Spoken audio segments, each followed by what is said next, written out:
Hi folks, this is going to be a comprehensive step-by-step tutorial on how to convert from QuickBooks Desktop that looks like this into QuickBooks Online that looks like this. Remember, QuickBooks Online is accessible via a web browser, has a mobile phone app. You can use it through your phone, through a tablet. It works with Mac, PC. It's really the most easiest accounting software out there. Can be accessed from anywhere in the world. People love QuickBooks Online, and that's why people are moving to it and converting into it. Now, I personally think QuickBooks Desktop is a better platform from a functionality perspective, from a features perspective. However, it's a little bit clunky for people to work remote. So I understand why people want to move to QuickBooks Online. So there's 3 ways to effectively make the transfer from QuickBooks Desktop into QuickBooks Online. We're going to cover one of the methods in this video, and then we'll cover the other methods in other videos. I'll put in the description those links when those videos get created. Method number 1, the one we're going to cover today, is to simply use the built-in tool inside QuickBooks Desktop. So we're going to push up a couple buttons inside QuickBooks Desktop. I want to push that over to QuickBooks Online. That's a built-in conversion tool, the easiest one to use. It transfers all the data from QuickBooks Desktop, all the transactions. It takes usually under an hour for most people, but there's restrictions. So certain transactions don't transfer because QuickBooks Online doesn't have everything. For example, sales orders. QuickBooks Online doesn't have sales orders. And also, if your company file is too big, you're going to have some restrictions. I'll cover the specific numbers in terms of what big is. The second method would be slightly harder, which would be to actually just export from QuickBooks Desktop your customer names and your vendor names and your item names and your chart of accounts, and then just import that from QuickBooks so you get no historical transactions into QuickBooks Online, and you kind of start from scratch. You can do a journal entry to enter your beginning balances, but that might be a good alternative if your QuickBooks Desktop file has just straight up garbage. So if there's a lot of garbage, remember, garbage in, garbage out. And this happens quite a bit. People have these desktop files. They have horrible data, horrible history, and it's not even worth it to convert it. It's just better to start clean, import your active customers, active vendors, active products, and that's it. So that's the second method. The third method, which is the hardest, which is for people that want transaction history but cannot use the first method that we're going to cover today. You're going to have to use a third-party app like Transaction Pro Importer or Sassant. There's actually multiple third-party apps that do data extraction from QuickBooks Desktop and then do data import into QuickBooks Online. That third one is uber tedious. I probably haven't done a job like that that's under $5,000 just because the amount of work is incredible and it will take you a couple of weeks to do it. It's not a straightforward thing. So ideally, if you want to bring in historical transactions, what you want is to make sure that you can use the method we're going to cover today. So let's jump right to it. So the first thing you want to do is to set up a brand new QuickBooks Online account from scratch. You need to do this anyway because when you convert data from QuickBooks Desktop into QuickBooks Online, none of the stuff you have in a current QuickBooks Online account will stay. It will get deleted. So you might as well just set up a brand new account from scratch and avoid any confusion. Now, I'm going to recommend that you use my link. I'm going to put it in the description below. It's hectorgarcia.com/QB, and I will forward you to a special Intuit page backlink where you can sign up through QuickBooks directly. But with my link, you will get 50% discount for the first 12 months. I don't think you can get that deal anywhere else. So you're going to pick the version that works best for you. For the sake of moving forward, I'm going to pick Plus and click on Try it for free. And we're going to start the process of creating the account. If you already have an Intuit login, that means you've logged in to a QuickBooks account or an Intuit account in one way, shape, or form, then you have to click down here where it says Sign In, and you can sign in using your current credentials. If you have never logged into a QuickBooks Online account or into an Intuit account, then you will enter your name, your phone number, your password, and create a brand new account from scratch. But I already have a login through Intuit, so I'm going to click on sign in and use this way. So let me go ahead and put my email, my password, and then click on sign in. You will notice immediately it will ask you what is the name of your business. So we're going to put here Hector's Construction Company. Okay, spell that correctly. And under industry, I'll just type construction, whatever industry you happen to be in. This is for my construction company. And I'm going to go ahead and pick the right industry. And then I'll click on this checkbox that says, I'll be using QuickBooks Desktop and I want to bring my data. This is why I like to start brand new from scratch, so it walks you through the process. Then I'm going to click on next.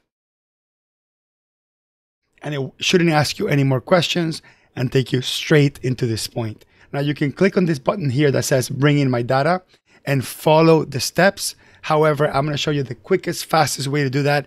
That way you don't even have to worry about that. However, the very first thing you want to do before you do the conversion is change the company name here in the top. Make sure it's got the right company name so you don't get confused when you then upload the file from QuickBooks Desktop, assuming you have multiple accounts. We don't want to have any confusion. So I'm going to click on the gear menu on the top right here and click on account and settings. And then I'm going to go into, let's say, my company area. And I want to make sure that Hector's Construction Company is set up there correctly. I'm going to click on done, and then I'm going to click on refresh. And I want to make sure that it's actually showing me the company name and not like something with my email on it. Okay, perfect. So now I'm good. That means that this file is brand new, ready to convert my QuickBooks Desktop. So I'm going to go ahead and open up my QuickBooks Desktop, and I have my profit and loss. Let's do all dates here, just so we can kind of get an idea for how accurate this conversion will be. And we'll see that my net income is $156,847.02. When we do the conversion, we want to pull the same thing in QuickBooks Online and see if there's any differences. It's not always perfect, so I gotta tell you that up front, but if it's approximate, you're probably comfortable moving forward. So what you're gonna do in QuickBooks Desktop is you're gonna switch to single user mode. It doesn't work in multiple user mode, and you have to log in as admin, and then you're gonna hit Control-1 on your keyboard, which is gonna open up the product information box. Now, as I mentioned earlier, there is a file size limitation to being able to use this method. Here where it says total targets, this number needs to be under 350,000. If your QuickBooks file is bigger than that, where there's more than 350,000 targets, you might need special help reducing that file size because you will not be using the built-in conversion tool that QuickBooks have, or you might have to use some other method to transfer the data into QuickBooks Online. So hopefully for most of the files, they will be under 350,000 targets and they'll be able to move forward. So from this screen, we're going to hit Control and the letter B and the letter Q. So Control B Q. Then we're going to hit OK. So you're not going to see the Control B Q do anything when you press it. It will happen after you hit OK. So after you hit OK, you get this pop-up window that says Export to QuickBooks Online. So we're going to go ahead and click on Get Started. Okay. And then it'll give you an option that says Select Destination. I'm going to click on Select Destination, which is going to send me to a sign-in page. And then I'm going to use my username and password I either created through the setup of the brand new account or using the current username and password that I may already have had with Intuit. So I'm going to go ahead and click on sign in. It might ask you a question about inventory. So you're going to have to choose whether or not you want to move the inventory. So if you are going to have inventory, just put yes. And then as of date, just put the very date that you want the inventory conversion to happen. Long story short, QuickBooks Online uses a different method for inventory. So you might want to put like today's date there. That way, all the transactions in the past don't get proactively changed. So for inventory companies, this might affect that net income number that we have in there. So I'm going to put here today's date. So let's just assume today's date is July 1st, 2021. So let's put here July 1st, 2021. And let's say I'm doing this conversion on July 1st or June 30th. And I only want the new transactions moving forward to be affected by this. If you don't have inventory or you don't want to move the inventory transactions, you can put no and and not have to worry about that. So this is only for inventory companies. So I'm going to hit and continue. And then it's going to ask me, select your destination. So what this is going to ask me is, hey, you got a bunch of QuickBooks companies, assuming that you have more than one. I need you to pick the right one, right? And make sure that you don't pick the wrong one so it doesn't convert the wrong QuickBooks Online company. So I happen to have multiple companies under my login, and I'm going to pick the one that's called Hector's Construction, which is the one I just created, and I just made sure I changed the name, so I'm 100% aware of what that is. And the date next to it, that's just the last time that you logged into it, so that can give you some relevancy as to what's the last time you connected to it. So I'm going to go ahead and click on that. And then now that I know that I've selected the correct file, I'm going to hit continue. And it's going to go through the motions. It's going to have a couple of progress bars. You can sit there and watch it. You can go somewhere and come back. For some people, this could be a 5-minute process. For some people, this could be an hour process, a 30-minute process. It really depends on how big that file is. The bigger the file, the longer this process takes. So I'm going to go ahead and wait, and I'll resume when this is finished. So when this first step is done, it's going to say, hey, we're moving your data to the cloud. We're transferring the data now. We will let you know via email once this is complete. So I also recommend that you wait until you get that magic email saying we're good to go before logging into QBO, QuickBooks Online, to check it out, because the data might not be complete and it might not make much sense. So you can click on got it, and you can resume to work on your QuickBooks desktop if you want to. Of course, remember that anything new you create in your QuickBooks desktop is not going to be in QuickBooks Online. You're done. So whatever was done up to that point where you did that conversion is the data that's going to come over. So I'm going to wait until I get the email and then go into QuickBooks Online. All right, so I got my magic email, and let me go ahead and switch to QuickBooks Online, and it'll look the same. The only thing is that you're not going to see the prompt to upload your QuickBooks desktop file, because obviously it recognizes that happened. Only the transactions have transferred at this point. And it's also important to remember that not all the transactions got transferred. I'm going to put a link in the description to an article from QuickBooks that explains all the things that you lose in the process. You will lose some transactions. You will lose some data. QuickBooks Online is not the online version of QuickBooks Desktop. It's an entirely different software. It does have the same name. It's called QuickBooks. Once you learn how to use it, it'll feel very similar, but the data conversion is not 100%. I would say maybe 95%, but click on that article and read just to make sure that you understand what you're losing in the process. Meanwhile, let me go into reports and let me pull up a profit and loss, and we're going to pull up that profit and loss with all dates. So I'm going to click here in all dates and then click on run report. And then we're going to check out what is our net income. So 156,840.66. I don't remember what was in QuickBooks Desktop. Let's find out. Reports, company financial, profit and loss standard. And let's do all dates. Hopefully it's similar. And then come down here and it's 156,847.02. So yeah, so you notice that there's a margin of error. Hopefully it's within $100, within $1,000. No big deal. If it's $100,000, tens of thousands of dollars, you might have to look at every single account year by year, see what changed. Maybe you have to sit down with your accountant, make a decision on whether or not it's going to be important to have the history to be exact. You might be able to do a journal entry and just fix it, but it is a little bit more complex than that. Some of the things you can do is kind of compare it by year. So we can do profit and loss by year and click on run report, and then do the same thing in QuickBooks Desktop.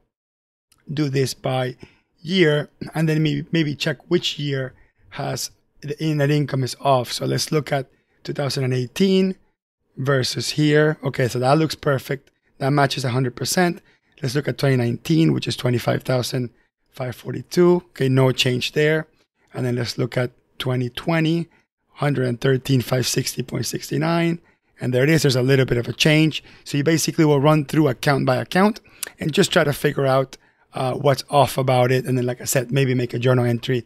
It's a little bit tricky. This video is not about making corrections after the conversion, but it simply is to show you that, right? The data has been converted. You are now ready to use QuickBooks Online. Something else that's worth mentioning. I'm going to put a bunch of links to tutorials down in the description for the next steps if you have no idea what to do at this point. But at this point, you probably want to make sure that your banks are connected to QuickBooks Online so the transactions will start getting downloaded.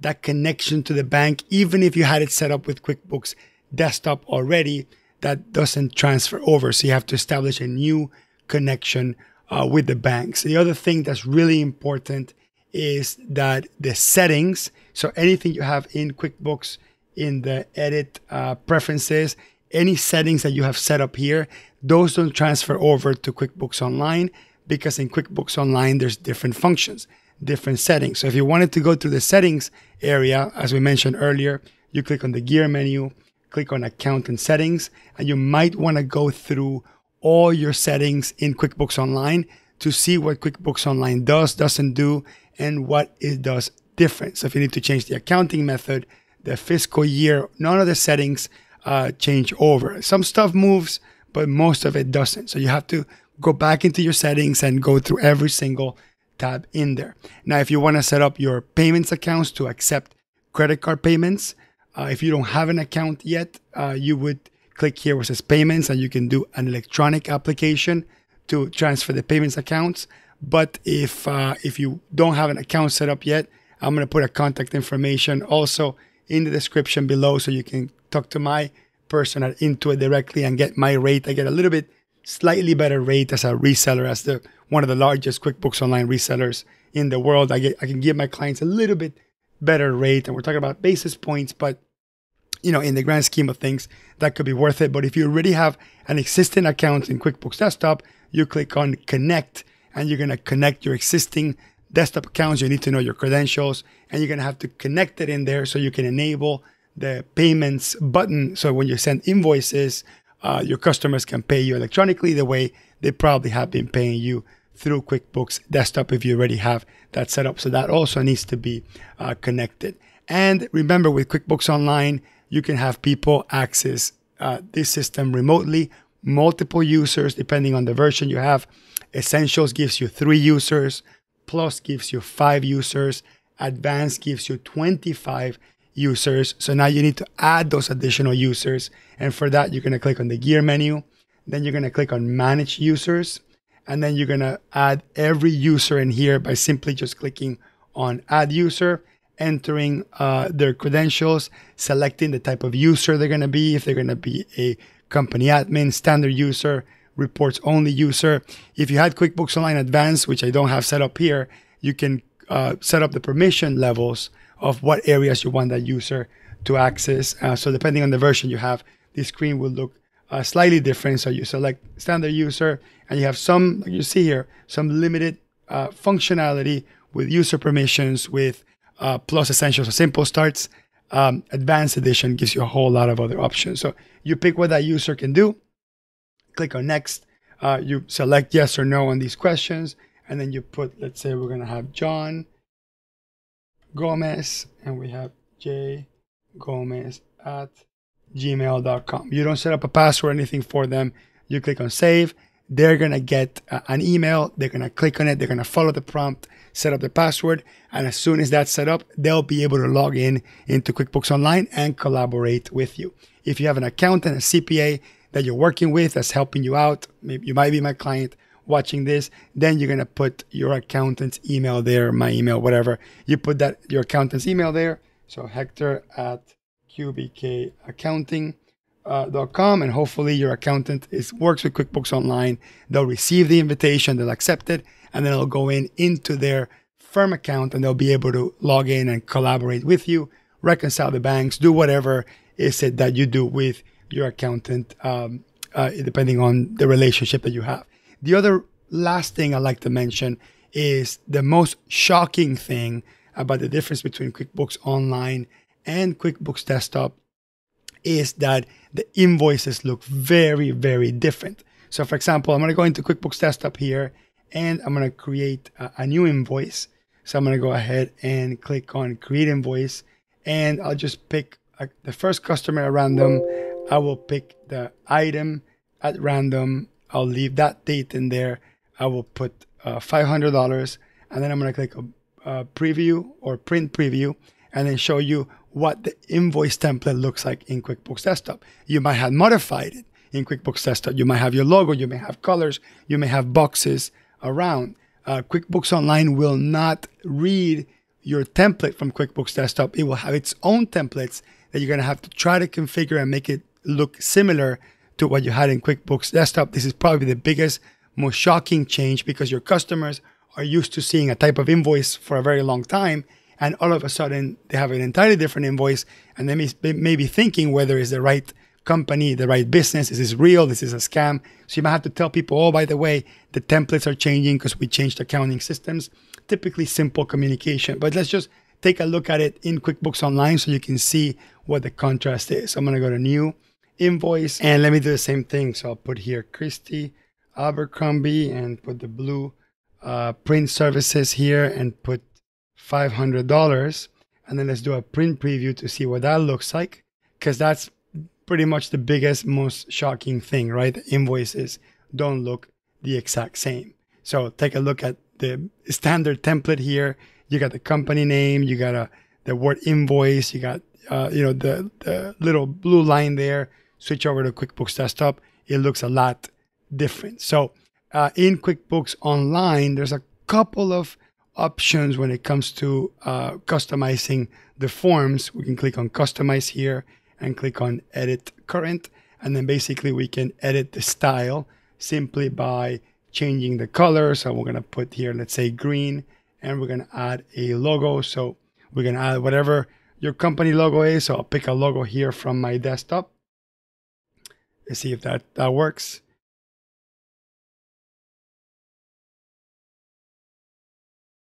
There you go. And then click on Save. And let's say that's my logo. Then I can choose or change the font. So let's say I wanted this type of font and 12 point. And then I can go into dive in with template and also change the overall template style. So you don't get to like move boxes around. You don't get to really design this box, this template from zero. You only get a couple of template choices, a couple of color choices, a couple of content choices in terms of what you want to see and what you don't want to see. It is very, very limited compared to desktop. And I would say probably one of the biggest, most shocking, most disappointing things for QuickBooks Desktop users are used to their invoice looking a very specific way, and moving to QuickBooks Online with this, great aspirations, because QuickBooks Online is a great software. Don't get me wrong, I love it. But it doesn't have the same things that QuickBooks Desktop has. So it's very important that you don't do the conversion expecting to see the exact same thing. I think it is important that you do the conversion with basically an open mind and play with it, see how it works. And remember, you don't have to do anything with QuickBooks Desktop. You don't have to uninstall it. You don't have to delete it. You can keep it for a couple of weeks while you use desktop. And if you while you use online. And if you don't like online, you can just cancel your subscription and go back to desktop. But of course, anything new you create in QuickBooks Online, you will lose. It's not going to be in desktop. It would have to be recreated. Or anything new you continue to create in QuickBooks Desktop, it's not going to transfer to QuickBooks Online. The conversion is a one-time event. You can't just convert again and push a couple more transactions afterwards. The conversion will have to reset and redo the entire conversion. So once you do the conversion, that's pretty set in stone, and you have to make the commitment at that point. So anyway, check out the links in the description below. You might need a lot more than this to understand how QuickBooks Online works and how to navigate through it. But hopefully, at least if you follow this video step by step, you know exactly what you need to do the conversion using this method, this specific method, which is the easiest one, probably the one that most people want to do, so they can retain all their data, at least the transactions from QuickBooks Desktop. Anyway, I will see you on the next one.